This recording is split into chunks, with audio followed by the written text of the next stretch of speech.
It's a great day to be alive and an artist. My name is Matt with the Hat, and today in our Artist Way series, we are going to talk about self-compassion for your art. It's kind of a cliche. We watch a YouTube video and we go, I should be better to myself. I should have self-compassion.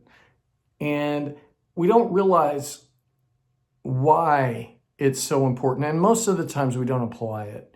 This is one of my beefs with YouTube in general, is that we become consumers of things rather than creators. And so self-compassion, how does it help you with your art? Well, we've talked in the past about our cop in the head, our inner critic, who always tells us that our stuff is crap, right? We've talked about affirmations and how that helps us silence the inner critic, right? Self-compassion is part of this affirmation process. Years ago, I hated myself. I wasn't being honest with myself. I wasn't feeling much of anything because I was in the closet, honestly. I was trying to be a different version of myself. I was trying to be someone everyone else wanted me to be. I was wholly mad, right? And this made me very angry, made me very bitter.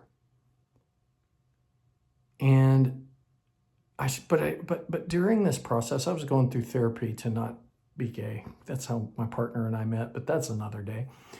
And I was going through this process, and one of the things that I started to do, and this was part of the therapy, oddly enough, was I started to give myself some self-love. So, for example, I always got really sad around Christmas because when I was growing up, Christmas was a lean time most of the time. My dad was a contractor, and remodeling often hit a lull so people could save for the holidays.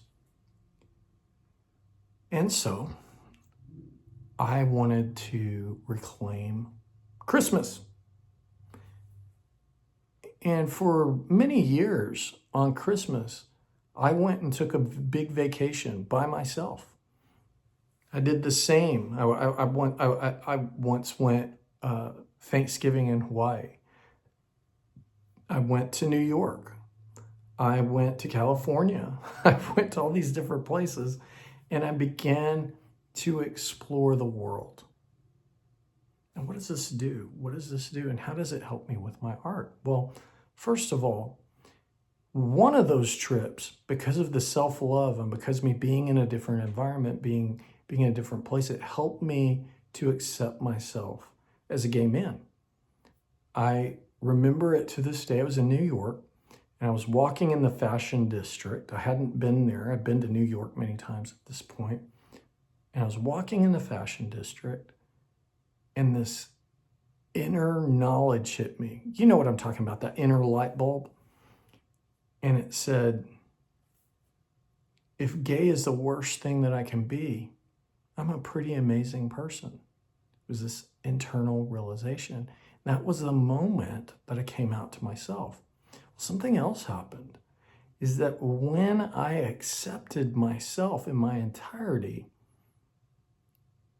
I began to experience all the other emotions. I hadn't cried for years, and I began to be able to cry again. I hadn't felt joy in years, and I began to feel joy again. I was no longer hiding behind the emotion of anger. I still experience anger, but I was able to relax. I was able to just be me and be okay with that. Self-compassion is a gift you give to yourself. Self-compassion is something that says, you know what? Maybe you messed up today, but it's going to be okay. You're amazing. I love you. You're amazing. You are beautiful. When we say these things and we mean it to ourselves, when we say, it's okay, little buddy, right? When we hurt someone's feelings, because we're always going to hurt someone's feeling at some point, we say, it's okay. I love you. And we're able to get through the anxiety of that more. When we do that, it gives us the capacity to be more free in our art. So what am I saying here? What I'm saying is very basic. As our exercise today, I want you to take a moment and list 5 ways that you can tell yourself how much you love yourself. Okay, now there are the obvious ones. Affirmations. I love you, Matt. Right? I do that every day, literally. I say this every day. And then there are the less obvious ones. Right? Fun. Have fun. Treat yourself to luxury. Oh man, for the first time, I think it was about a week ago, a couple days ago, I had never taken a bath with like Epsom salt. And I'd had a really rough day at work, and I came home and I was exhausted. And I was like, I just want to like soak in a bath, right? And I put the Epsom salt in there.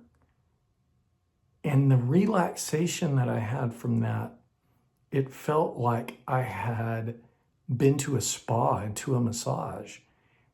And then I rested for a little bit, because you do that after a massage. And then I went and painted. And I was so productive with my painting because I was free. So what are those things of luxury? And I want you to take those things one at a time and do them. Go to that karaoke bar. Go and experience life. Go and make sure you're doing affirmations.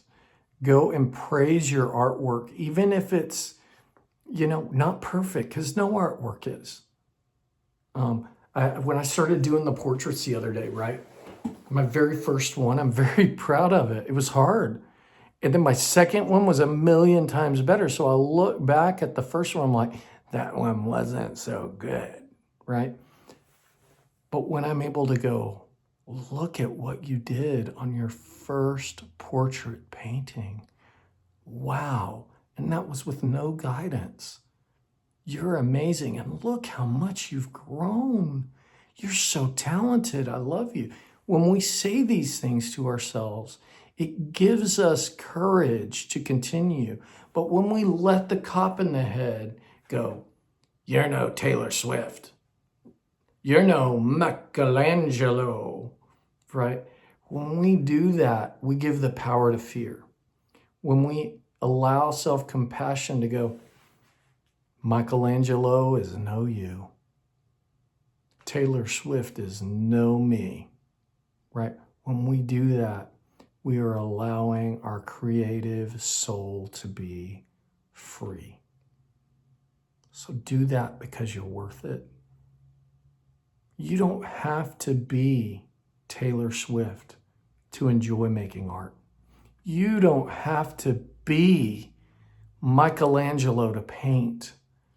You do not have to be Denzel Washington to act. All you have to be is you. You don't have to have the money. You can still be a dentist and be an actor.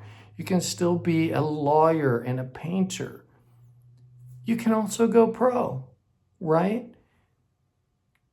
But the measuring stick, when we're using self-compassion as our goal, the measuring stick is simply, how am I improving today? Even if it's just I did it today and I didn't do it yesterday. I wrote a rough draft that was crap, but I didn't write anything yesterday. That is forward momentum. That is self-compassion. Give yourself a pat on the back, because we all need a pat on the back sometimes. I hope this helps you. You are amazing. I love you. And have a beautiful day.